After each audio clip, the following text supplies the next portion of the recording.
আসসালামু আলাইকুম গাইস। মঙ্গু নামের একটি গাধা আজাদনগর নামের একটি রাজ্যের রাজা হয়েছিল। কিন্তু একটি গাধা কিভাবে রাজা হলো তাই জানবো আজকের এই মুভির গল্পে। মুভির শুরুতেই আমরা মঙ্গু নামের একটি গাধাকে দেখতে পাই। সে একটি অনুষ্ঠানে ছিল। তখন সেখানে তাকে একটি জেব্রা বলে, 1 কোটি টাকা পেয়ে তোমার কেমন লাগছে? মঙ্গু বলে, এই খুশি ভাষায় প্রকাশ করা সম্ভব নয়। এরপর জেব্রা তাকে আরেকটি প্রশ্ন করে। এটার উত্তর দেওয়ার আগেই তার চাচা এসে তাকে ঘুম থেকে জাগিয়ে দেয়। মঙ্গু ঘুম থেকে উঠেই বলতে শুরু করে, আমি কোটিপতি, আমি কোটিপতি, এবং এই বলে নাচতে শুরু করে। তখন তার চাচাকে দেখে সে চমকে ওঠে এবং তার চাচাকে বলে, আহ চাচা, আর যদি 2টা মিনিট ঘুমাতে দিতে তাহলে আমি আজাদনগরের সবচেয়ে ধনী হয়ে যেতাম।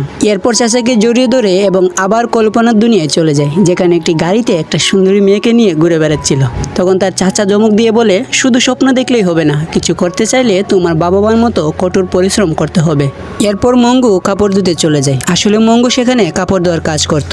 এরপর মঙ্গু কাপড় ধুতে শুরু করে। কাপড়গুলো ধোয়ার পর সেগুলোকে ইস্ত্রি করতে থাকে। তখন তার বাবার আত্মা সেখানে চলে আসে আর তার বাবার সাথে কথা বলতে বলতে রাজার পোশাকটা জ্বালিয়ে ফেলে। তারপরে সে রাজপ্রাসাদের দিকে যাচ্ছিল কাপড়গুলো দেওয়ার জন্য। পথে বুলবুল নামের একটি গরুর সঙ্গে ঝগড়া লেগে যায়, কারণ বুলবুলের গেঞ্জিটা সে ভুলবশত নষ্ট করে ফেলেছে। তখন বুলবুল রেগে যায় আর তাকে মারতে দাওয়া করে। সে কোনো মতো সেখান থেকে পালিয়ে আসে।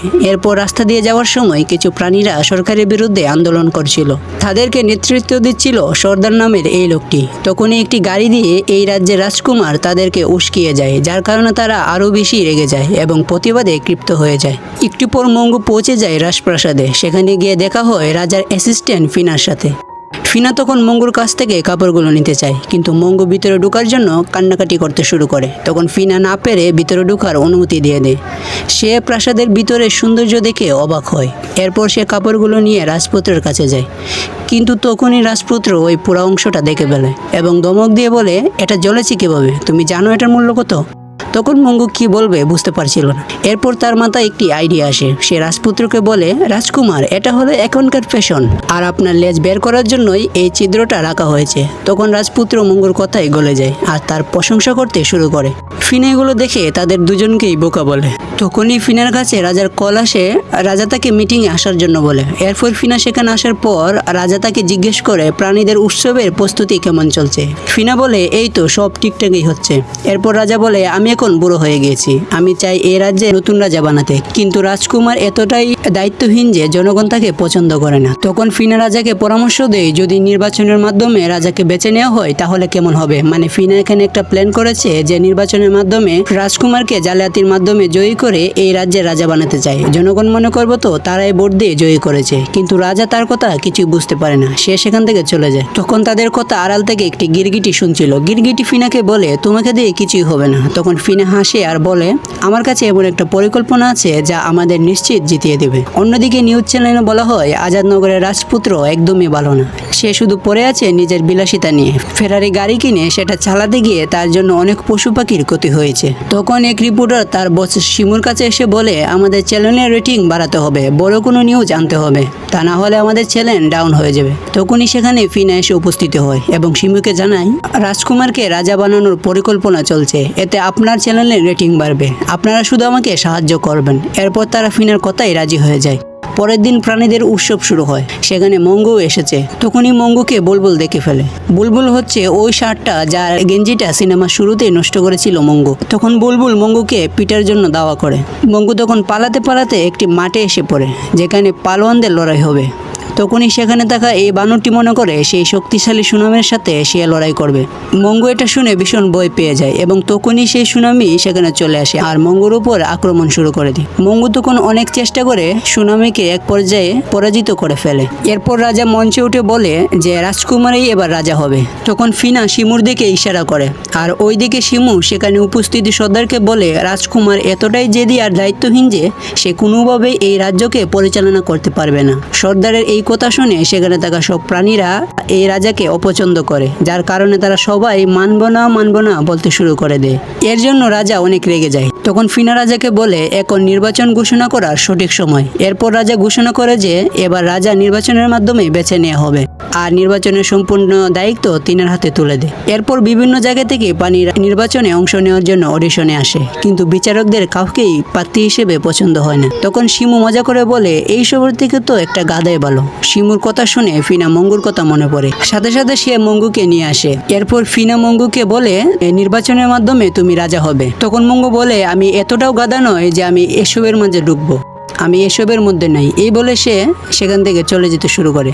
ফিনা তখন তাকে রাজপ্রাসাদে নিয়ে আসে এবং টাকা পয়সা ধন সম্পদের লোভ দেখায়। ফিনা বলে, তুমি যদি রাজা হও তাহলে তোমার জীবন পুরো বদলে যাবে, তুমি এই আজাদনগরের একমাত্র ডাঙ্কি কিং হবে। কিন্তু মঙ্গু এই সময় বিরক্ত হয়ে পালিয়ে বাইরে চলে আসে। তখনই তার বাবার আত্মাকে দেখতে পায়। তার বাবা বলছিল, এমন সুযোগ বারবার আসে না, তুমি যদি তোমার স্বপ্ন পূরণ করার সুযোগ পাও তবে তা হাতছাড়া করো না, পরিশ্রমের মাধ্যমেই প্রতিটি স্বপ্ন পূরণ করা সম্ভব। বাবার কথা শুনে সে ভাবতে শুরু করে এখন সে কি করবে। এরপর সে বুঝতে পারে যে এতে করে তার রাজ্যের মানুষদেরকে সাহায্য করতে পারবে সে।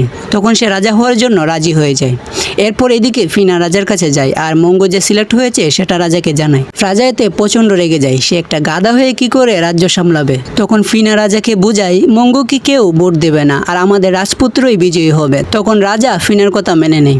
এরপর ফিনা তার লোকদেরকে বলে, এখন আসল মজা শুরু হবে, মঙ্গু রাজা হবে আর আমরা সবাই লাভবান হব।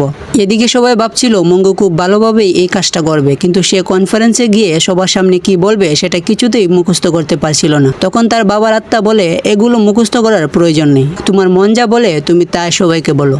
এরপর মঙ্গু তার বাবার কথা মতোই তার মন যা বলে সেটাই সে রাজ্যের সবাইকে বলে। প্রথমে একটু হাসাহাসি করলেও পরে সবাই তার কথায় ইমোশনাল হয়ে যায়। আর হবেই না বা কেন, সে এমন এমন কথা বলে যা সবার হৃদয়ে গেঁথে যায়। সে বলে, আমাকে সবাই তো গাধা মনে করো, আসলে আমার নামটাই এমন যে যেই শুনে সেই বলে ও তো একটা গাধা, ও আর কি পারবে, সামান্য কাপড় ধোয়া ছাড়া আর কি বা পারে। তখন সে আরও বলে যে নিজেকে গাধা মনে করে সেই হলো আসল গাধা, আর তোমরা গাধার মতোই নিজের মনের কথাগুলো না শুনে কে কি বললো সেটা নিয়ে পড়ে থাকো। এই কথাগুলো শুনে সেখানে থাকা সবাই বাহবা দিতে শুরু করে। এরপর ভোটের দিন আসলে তখন কেউই ভোট দিতে যায় না। সবাই ভেবেছিল আমার একটা ভোটেই আর কি বা বদলাবে। তখন সেখানে ফিনার পরিকল্পনা অনুযায়ী সেখানে কিছু লোক পাঠায় যারা চারপাশে ভাঙচুর করতে শুরু করে। তা দেখে সেখানে থাকা সর্দার মনে করে এগুলো হয়তো রাজার কাজ। তাই সে সবাইকে বলে, এখন যদি আমরা সকলে একসাথে না দাঁড়াই, না ভোট দেই, তাহলে আর কখনোই কিছু বদলাবে না। আমাদের এমন লোকদেরকে ভোট দেওয়া বন্ধ করতে হবে যারা আমাদের উপরে জুলুম করে। সর্দারের কথা শুনে সবাই জেগে ওঠে এবং ভোট দিতে শুরু করে। এক পর্যায়ে মঙ্গু নির্বাচনে জয়ী হয়। এদিকে রাজা এটা দেখে ফিনাকে ধমক দেয়, কিন্তু ফিনা রাজা এবং রাজকুমারকে প্রাসাদ ছেড়ে দেওয়ার জন্য বলে। এদিকে মঙ্গু নতুন রাজা হয়ে আনন্দে নিজের দায়িত্ব ভুলে যায়। সে শুধু নিজের স্বপ্ন আর মাস্তিতে দিন কাটাচ্ছিল। মঙ্গু তখন গান গাইতে শুরু করে।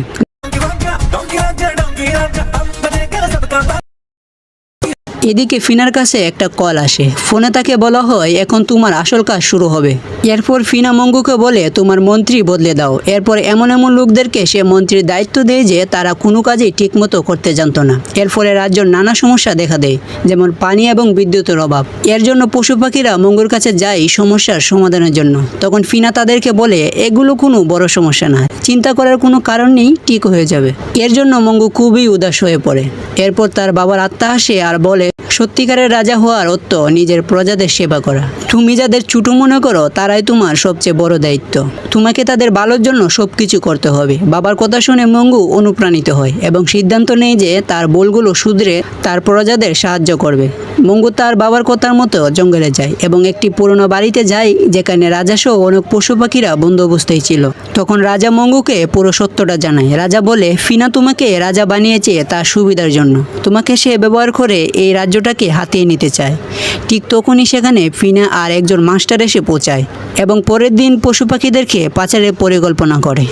মঙ্গল লুকিয়ে তাদের কথা ফোনে রেকর্ড করতে থাকে, কিন্তু তখনই তার ফোনটা নিচে পড়ে যায়, যার শব্দে ফিনা তাকে দেখে ফেলে এবং লোক পাঠায় তাকে ধরার জন্য। মঙ্গু তখন পালানোর চেষ্টা করছিল। এক পর্যায়ে সে একটি নদীতে পড়ে যায়। তখন নদীর পাড়ে তার বাবার আত্মাকে দেখতে পায়। তার বাবার আত্মা তাকে উৎসাহ দেয়, বলে এটাই সঠিক সময় তুমি তোমার প্রজাদের সাহায্য করার। এরপর মঙ্গু ফিরে আসে এবং রাজ্যের সবাইকে পুরো ঘটনা জানায়, কিন্তু কেউই তার কথা শুনতে চায় না। সমস্ত পশু পাখিরা রেগে বলে তোমাকে রাজা বানানো আমাদের জীবনের সবচেয়ে বড় ভুল ছিল। মঙ্গু বুঝতে পারে যে তারা কেউই তাকে সাহায্য করবে না, তার লড়াই সে একাই করতে হবে। সে ফিনা এবং মাস্টারের পরিকল্পনা নষ্ট করার জন্য এগিয়ে যায়। ফিনা আর তার মাস্টার ট্রাকে করে পশুদেরকে পাচার করছিল। মঙ্গু প্রথম ট্রাকটিকে মন্ত্রীর সাহায্য নিয়ে থামিয়ে দেয়। দ্বিতীয় ট্রাকটিকে সৈন্যদের সহায়তায় উদ্ধার করে। এখন শুধুমাত্র শেষ ট্রাকটি বাকি ছিল, যা কিনা ফিনা নিজে চালাচ্ছিল। মঙ্গু তার বুদ্ধি কাটিয়ে ট্রাকটিকে পানিতে ফেলে দেয় এবং রাজকুমারও ছিল এই ট্রাকে। মঙ্গু রাজকুমারকে বাঁচাতে গিয়ে সে নিজেই পানিতে পড়ে যায়। সবাই মনে করে মঙ্গু মারা গিয়েছে, কিন্তু কিছুক্ষণ পর মঙ্গু কোনোভাবে বেঁচে ফিরে আসে। মঙ্গুকে দেখে সবাই খুশি হয়ে আনন্দ করতে শুরু করে। এবার জনগণ আন্তরিকভাবে মঙ্গুকে রাজা হতে অনুরোধ করে, কিন্তু সবার অনুরোধে সে রাজি হয়। মঙ্গু সবাইকে প্রতিশ্রুতি দেয় যে এবার থেকে তার সমস্ত শক্তি দিয়ে প্রজাদের সেবা করবে। সবাই খুশি হয়ে নিজেদের জীবনে ফিরে যায়। মঙ্গুর বাবাও খুব আনন্দিত হয়। এভাবেই মঙ্গু একজন সত্যিকারের রাজা হয়ে ওঠে। তাহলে কাহিনীটা কেমন লাগলো তা অবশ্যই কমেন্ট করে জানাবেন। ভালো লাগলে সাবস্ক্রাইব করতে পারেন এরকম মজার মজার অ্যানিমেশন মুভি দেখার জন্য। দেখা হচ্ছে নতুন কোনো ভিডিওতে। আল্লাহ হাফেজ।